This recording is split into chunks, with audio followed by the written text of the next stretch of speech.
Marami po salamat sa iyo, Panginoon Diyos, sa bigay mong almusal sa amin. Alam niyo, Panginoon Diyos, ang pinagmumulan ng ating pagkain, lahat ng tao sa buong mundo, ay sa Panginoong Yesus na nakasulat sa Mateo 6:9. Sabi ni Lord Jesus, ganito kayo manalangin, naman namin nasa langit ka. In verse 11, ang sabi niya, bigyan mo kami ng aming kakanin sa araw-araw. Kaya ang Diyos ang provider ng pagkain ng lahat ng tao sa buong mundo. Ano man ang itsura, kulay, ano man ang estado sa buhay, lahat yan pinakakain ng Panginoon Diyos sa may gawa ng langit at lupa. Tandaan niyo po yan, hindi galing kung kani-kanino yan. Lahat yan galing sa Diyos. Lahat ng nakikita, natatanaw ng ating mga mata, lahat yan sa Diyos din nagmula yan. Amen? God is good all the time. Okay na po tayo ng almusal. Sa bawat mga lokales. At the same time, sa Marikina Special District, ay nakita po natin ang pagtatagumpay po ng Renewal of Vows program for married couples. Talaga namang dito natin makikita na kailangan din talaga natin i-renew ang mga vows ng bawat mga married couple. Talaga makikita natin yung bawat mga pagsasakripisyo. Hindi talaga biro ang magtagal po sa isang relasyon. May mga in-interview doon mula 10 years hanggang 5 years. Talaga makikita mo na ang pagmamahalan, may sakripisyo, may pag-iintindihan, care, love. Talagang kapag sinentro mo din ang pagmamahalan nyo sa ating Panginoon Diyos, doon talaga magtatagal. Doon po nakita na talagang kapag kasama mo ang Panginoon, kapag ipinapanalangin mo ang inyong marriage, ang inyong pagsasama, nagtatagal talaga. Yes. Praise God. At nagpapasalamat tayo sa mga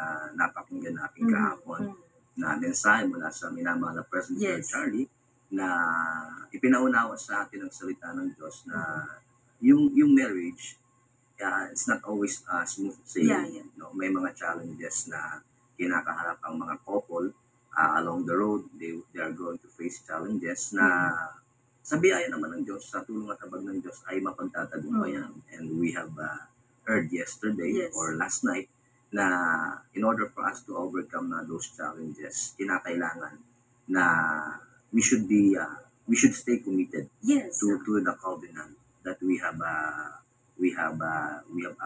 uphold sa harapan ng ating Panginoon.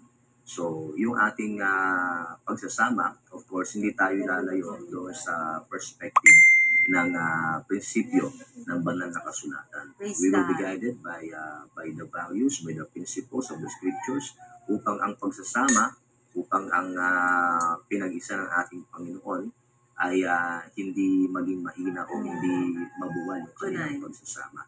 And ang pinaka mabuting paalala din na ating napakinggan ay yung tayo ay manatili sa panalangin. Praise So, God. we are going to intercede, we are going to pray for the relationship, we are going to pray for the union dahil ang talagang gagabay at magbubukod sa atin ay walang iba kundi ang ating Panginoon. Amen. Isisingit ko lang po pala, dear viewers, kapag po ay kasama po ang ating minamahal na co-host, Brother Lyndon po sa Renewal of Vow. Talagang 10 years na, biyaya ng Panginoon, and stronger po talaga sila ng kanyang asawa. Hello po and good morning po to Ate Melody, praise God. We would like to appreciate also yung paghahanda, yung preparation ng ating program committee, the creatives department. We would like to appreciate and recognize them dahil talaga namang minsan lang ito gawin sa ating distrito o sa ating mga lokal, but we have seen na this is a very intimate moment, na renew yung ating mga vows, and of course dahil hindi lang tayo abala sa mga paglilingkod, marami tayong mga tungkulin na ginagampanan, and we thank the Lord for this kind of event na nasasariwa yung ating relasyon, yung ating kaugnayan sa ating mga minamahal. And of course, we would like also to recognize the victory of Sunday Fellowship na katatapos lamang po a while ago. Kaninang madaling araw yan gusto magawa na yan ay pinangunahan ng ating minamahal na Apostle Jonathan S. Praise the Period. Lord. So hindi natatapos ang paglilingkod, Tunay. ang mga ginagampanan tungkulin ng ating minamahal na apostol, because while he is staying there, patuloy naman yung kanyang paglilibot sa mga Amen. Southwest churches para po bisitahin, magdala ng salita ng Diyos, particularly in Southern California and the Southwest churches. He is visiting them, Yes. pinapalakas, pinagtitibay sa pananampalataya, and he talked about revival. Yan talaga ay relevant sa ating panahon at sa ating paglilingkod ngayon sa ating panahon, because we need of course ang revival kinakailangan ng maraming iglesia, Yes. because it will renew our service to God, it will renew our dedication to God, and again, this is very relevant dahil sa mga sekular na pinagdaraanan ngayon ng ating mundo, ng ating ng kalagayan ng ating komunidad.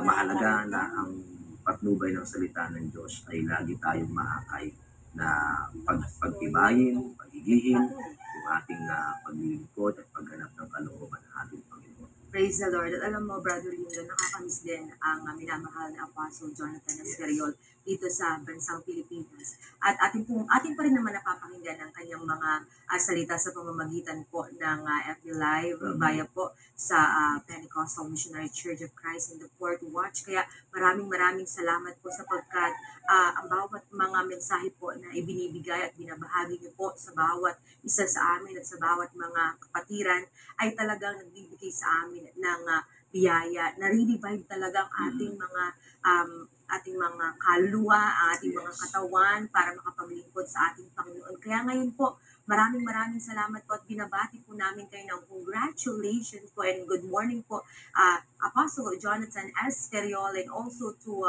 Presbyter Marites and the rest of U.S. ministers. Congratulations po sa inyo. Congratulations po. And of course, this morning, yung aming pong pagbati ay hindi lamang po para sa inyo sa umagang ito, sa aming mga giliw na taga-subaybay. Tayo po nagpapasalamat sa ating Panginoon, because this morning, hindi lamang po kami ang inyong makakasama. Live po natin makakasama dito po sa ating studio. Ang ating pong tagapagsalita sa umagang ito, walang iba kundi ang ating minamahal na Pastor Loreto Cabantog. Good morning po, Pastor.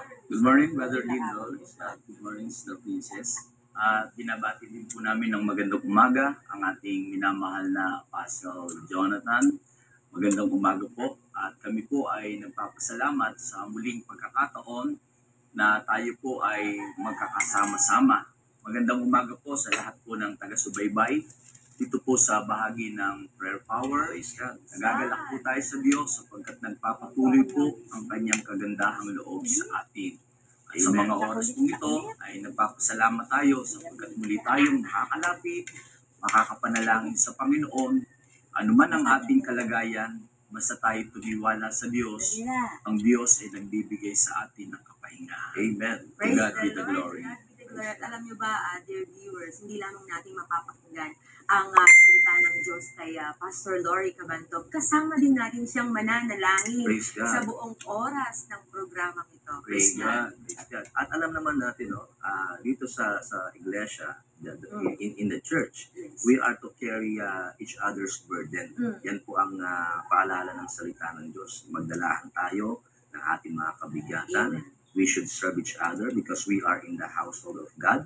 Kaya naman sa iglesia, meron po tayong programa na tayo po ay lumilingap din at tumutugon sa pangangailangan ng ating mga kapatid, lalong-lalo po sa panahon ng mga kalamidad, ng mga sakuna. And we would like to inform you that our Pastor Loreto Cabantog is one of the members of the Disaster Preparedness and Response Committee. Praise Na God! itong mga nakaraang pagbuhos po ng ulan, ng bagyo, ng habagat, sila po ay naglibot sa iba't ibang mga lalawigan to bring relief sa ating pong mga kapatiran, sa ating mga kababayan. Sana. And I'm sure this morning may kwento sa atin ang minamahal na Panginoon. Amen.